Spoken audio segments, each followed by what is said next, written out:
Bismillah, alhamdulillah hamdan katsiran thayyiban mubarakan fih kama yuhibbu rabbuna wa yarda wa asyhadu an la ilaha illallah wahdahu la syarikalah wa asyhadu anna Muhammadan abduhu wa rasuluh.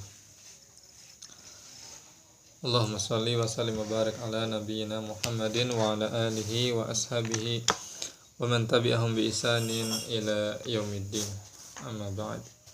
Insyaallah kembali kita melanjutkan pembahasan tentang sholat bersama kitab Al-Wajiz karya Syekh Abdul Azim Al-Badawi rahimahullahu ta'ala. Qala al-mu'allif rahimahullahu ta'ala, penyusun kitab ini mengatakan dalam kitabnya, istihbabu taqdimi az-zuhr fi awalil waqt fi ghairi syiddatil har.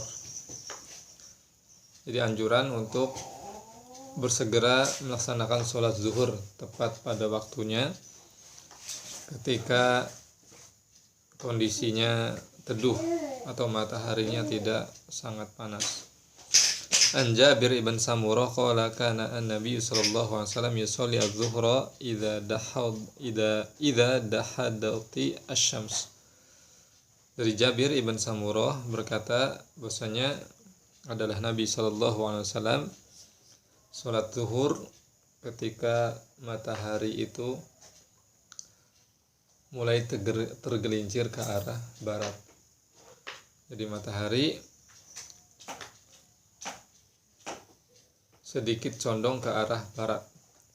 Jadi matahari ada di atas langit tetapi sedikit condong ke arah barat. Maka itu waktu masuknya waktu zuhur atau waktu sholat zuhur, dan dianjurkan apabila mataharinya tidak terlalu panas maka dianjurkan sholat zuhur itu tepat pada waktunya. Kemudian istihbabu al-ibrad bi zuhri fi shiddatil har, dan dibolehkan menunda waktu zuhur, yang penting tidak sampai keluar daripada batasan waktunya, sampai menunda waktu zuhur apabila matahari terasa sangat panas. Maka di situ boleh kita menunda waktu zuhur sampai matahari terasa teduh atau tidak terlalu panas. Jadi penundaan ini yang paling penting, atau yang penting adalah tidak sampai keluar batas waktu zuhur. An Abi Hurairah radhiyallahu anhu anna Rasulullah sallallahu alaihi wasallam qala idza ishtadda al-har fa abridu bis-shalah fa inna shiddatal har min fayhi jahannam. Dari Abu Hurairah, semoga Allah meridhoinya, bahwasanya Rasulullah sallallahu alaihi wasallam bersabda, apabila matahari terasa begitu panas, luar biasa panasnya, maka boleh tundalah sholat zuhur. Tundalah sholat zuhur sampai terasa teduh, terasa tidak terlalu panas. Karena sesungguhnya panasnya matahari itu bagian dari hembusan neraka jahanam. Masya Allah. Ini tentang sholat zuhur. Jadi sholat zuhur itu bagusnya adalah dilaksanakan tepat waktu apabila matahari terasa tidak panas Tetapi di sisi lain Rasulullah SAW membolehkan apabila matahari terasa sangat panas, maka di sana kita boleh menunda waktu zuhur sampai terasa matahari itu teduh, tidak terlalu panas. Tetapi yang menjadi catatan adalah jangan sampai waktu zuhur itu keluar dari batasnya. Kemudian yang selanjutnya as-sholatu al-wusta wa mahi. Apa itu salat wusta? Qala ta'ala, Allah Subhanahu wa ta'ala berfirman, hafizu 'ala sholawati was sholatil wusta wa qumu lillahi qanitin. Dalam surat Al-Baqarah ayat 238. Pada ayat ini Allah Subhanahu wa ta'ala berfirman, jagalah salat secara umum. Jadi salat 5 waktu. Khususnya Allah perintahkan supaya kita menjaganya. Dan sholat wusta, kemudian Allah sebutkan secara khusus sholat wusta. Ini merupakan kaidah ya, zikrul khas ba'da zikril 'am. Jadi Allah Subhanahu wa taala menyebutkan secara khusus setelah sebelumnya Allah sebutkan secara umum. Jadi sebelumnya Allah menyebutkan secara umum jagalah salat. Jadi salat yang 5 waktu secara umum, semuanya salat 5 waktu jagalah. Kemudian disebutkan secara khusus dan salat wusta. Jagalah salat wusta. Nah, salat wusta ini adalah salat asar. Wa qumu lillahi qanitin, dan berdirilah laksanakan salat untuk Allah Subhanahu wa taala dengan penuh kekhusyuan. Kemudian salatul wusta adalah salat asar. Hal ini berdasar sabda Nabi sallallahu alaihi wasallam. Maksudnya salat wusta itu adalah salat asar. An Ali radhiyallahu anhu qala Rasulullah sallallahu alaihi wasallam yaumul ahzab. Dari Ali, semoga Allah meridhoinya, berkata bahwasanya Rasulullah SAW bersabda pada hari perang Ahzab, syaghaluna anis shalah al-wusta salati al-asr mala Allahu buyutahum wa kuburahum nara. Jadi Nabi SAW pernah merasa geram ya, kepada musuh-musuh Islam pada perang Ahzab. Kata Nabi SAW, mereka telah menyibukkan kita dari mengerjakan sholat wusta, yaitu sholat asar. Semoga Allah memenuhi rumah-rumah mereka dan kubur-kubur mereka dengan api. Masya Allah, ini merupakan ancaman dari Nabi SAW untuk mereka ya, orang-orang atau musuh-musuh Islam yang telah menyibukkan Rasulullah dan juga para sahabat dari mengerjakan sholat wusta, yaitu sholat asar. Bahwasanya mudah-mudahan Allah penuhi kuburan mereka, rumah mereka dengan api. Maksudnya didoakan dengan doa kecelakaan untuk mereka. Waliyadzubillah. Kemudian selanjutnya istihbabu at-tabkir bil asr. Anjuran bersegera melaksanakan sholat asar. An Anas radhiyallahu anhu anna Rasulullah sallallahu alaihi wasallam kana yusalli al-'asra wasyamsu murtafi'atun hayya fayadhhabu dhahib ila al-awali fayati al-awali wasyamsu murtafi'ah.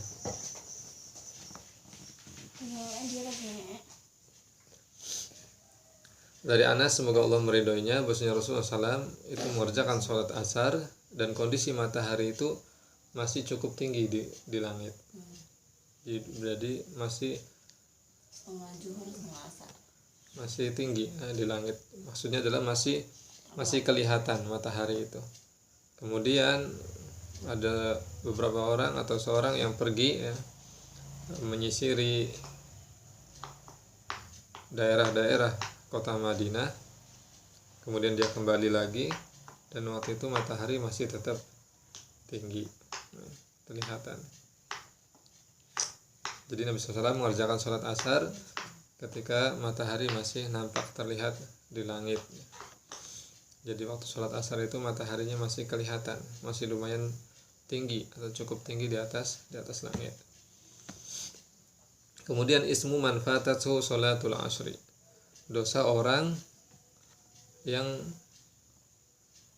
menyia-nyiakan sholat asar atau menyia-nyiakan waktu sholat asar, atau sama sekali dia meninggalkan sholat asar. Waliyadzubillah. An Ibni Umar radhiyallahu anhuma anna Rasulullah sallallahu alaihi wasallam qala alladzi tafutuhu salatu al-'asri ka'annama wutira ahluhu wa maluhu. Masyaallah. Dari Ibnu Umar, semoga Allah meridhoi keduanya, itu Ibnu Umar dan juga bapaknya Umar bin Khattab, bahwasanya Rasulullah SAW bersabda, orang yang menyia-nyiakan sholat asar, baik itu menyia-nyiakan karena menunda-nunda waktunya atau karena menyia-nyiakan bermakna meninggalkannya sama sekali, maka seolah-olah telah hilanglah keluarga dan hartanya. Masya Allah. Jadi ini merupakan sebuah kerugian yang sangat besar bagi orang yang menyia-nyiakan sholat asar, baik menyia-nyiakan waktunya ya, dia tidak mengerjakannya kecuali di ujung-ujung waktu, atau dia menyia-nyiakannya dengan makna sama sekali meninggalkannya, tidak mengerjakan sholat asar. Maka kata Nabi SAW, orang yang seperti ini maka seolah-olah telah kehilangan seluruh keluarganya dan juga hartanya. Jadi sangat-sangat merugi sekali. Kemudian an Buraidah radhiyallahu anhu anna Nabi SAW qala man taraka salatal asri faqad habita amaluh. Dan riwayat yang lain dari sahabat Buraidah, semoga Allah meridhoinya, bahwasanya Nabi SAW bersabda, siapa yang meninggalkan salat asar maka terhapuslah seluruh amalnya. Waliyadzubillah. Ini merupakan ancaman yang sangat keras sekali dari Rasulullah SAW bagi orang-orang yang menyia-nyiakan atau meninggalkan sholat asar. Yang pertama, Rasulullah SAW mengabarkan bahwasanya orang yang menyia-nyiakan atau meninggalkan sholat asar maka seolah-olah dia telah kehilangan seluruh keluarga dan hartanya. Kemudian yang selanjutnya, Rasulullah SAW menegaskan dengan ancaman bahwasanya orang yang menyia-nyiakan atau meninggalkan sholat asar maka seluruh amalannya terhapus. Jadi amal-amal kebaikan yang pernah dia kerjakan maka semuanya terhapus, tidak mendapatkan pahala apa-apa oleh sebab dia telah menyia-nyiakan atau meninggalkan sholat asar. Masya Allah.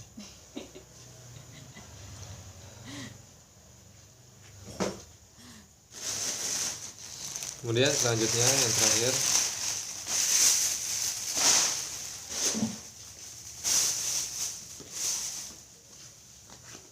yang terakhir, ismu man akharaha ila isfirar. Dosa bagi orang yang sengaja menunda-nunda waktu asar sampai mendekati waktu maghrib. Ketika matahari sudah mulai tenggelam, dia baru mengerjakan sholat asar. Waliyadzubillah. Nah, maka ini termasuk perbuatan dosa apabila seseorang secara sengaja mengakhirkan waktu asar dan dikerjakannya ketika matahari mulai mau terbenam. Dari Anas radhiyallahu anhu, dari Anas, semoga Allah meridhoinya, qala sami'tu Rasulullah SAW yaqul, aku mendengar, kata Anas, Rasulullah SAW bersabda, tilka sholatul munafik. Nah, yang model seperti ini itu adalah sholatnya munafik.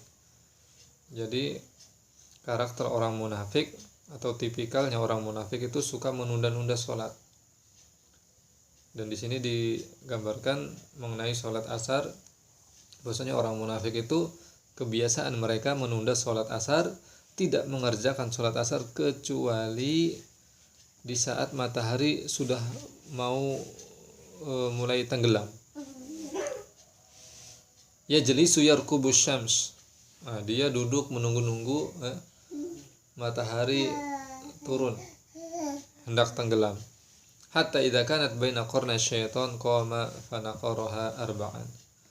Nah, sehingga apabila matahari itu mulai berada di dua tanduk syaitan, jadi di waktu-waktu sudah masuk waktu terlarang untuk sholat, ketika sudah mau mulai terbenam matahari itu, qama fanaqaraha arba'an. Kemudian dia barulah sholat, mengerjakan sholat asar, dan sholatnya pun seperti ayam yang mematuk-matuk 4 kali, tuk tuk tuk tuk tuk, dengan begitu cepatnya. La yadhkurullaha illa qalila. Mereka tidak mengingat Allah di dalam sholatnya kecuali hanya sedikit saja. Waliyadzubillah. Jadi inilah karakter sholatnya orang munafik. Mereka suka menunda-nunda waktu sholat, tidak mengerjakan sholat kecuali di akhir-akhir waktu. Dan ketika mengerjakan sholat, mereka mengerjakannya dengan begitu cepatnya seperti ayam yang mematuk-matuk. Dan mereka tidak ingat kepada Allah di dalam sholatnya kecuali hanya sedikit saja. Waliyadzubillah. Nah, inilah ya pembahasan yang bisa disampaikan pada kesempatan yang mulai ini mengenai sholat zuhur dan sholat asar. Maksudnya sholat zuhur dianjurkan sholat tepat pada waktunya apabila matahari sudah mulai condong ke arah barat, sedikit condong ke arah barat. matahari berada di tengah-tengah tapi sedikit condong ke barat, maka itu waktu sholat zuhur. Dan apabila kondisi matahari tidak terlalu panas, maka di situ kita dianjurkan sholat tepat pada waktunya. Tapi Nabi SAW kemudian membolehkan apabila matahari terasa sangat panas sekali, maka kita boleh menunda waktu sholat zuhur sampai matahari terasa teduh, terasa nyaman. Nah, kemudian selanjutnya adalah sholat asar, disebut juga sebagai sholat wusta. Nah, kita diperintahkan oleh Allah SWT untuk menjaga sholat-sholat kita, dan juga ditekankan lagi menjaga sholat asar kita. Kenapa? Karena memang sholat asar ini banyak orang yang melalaikannya, bahkan mungkin meninggalkannya juga, waliyadzubillah. Dan di sana Nabi SAW mengancam bahwasanya orang-orang yang menyia-nyiakan atau melalaikan atau bahkan meninggalkan sholat asar, maka seolah-olah dia telah kehilangan seluruh keluarga dan hartanya, dan juga terhapuslah pahala-pahala amal-amal kebaikan yang pernah dia kerjakan oleh sebab dia menyia-nyiakan, melalaikan atau meninggalkan sholat asar. Waliyadzubillah. Nah, inilah yang disampaikan pada kesempatan mulai ini, mudah-mudahan bermanfaat bagi kita, dan insyaallah nanti kita lanjutkan pembahasan pada pertemuan yang selanjutnya. Ya, udah cukup lah, tadi udah disampaikan semua. Oke, kita tutup dengan doa kafaratul majlis. Subhanakallahumma bihamdik asyhadu an la ilaha illa anta astaghfiruka wa atubu ilaik. Walhamdulillahirabbil alamin.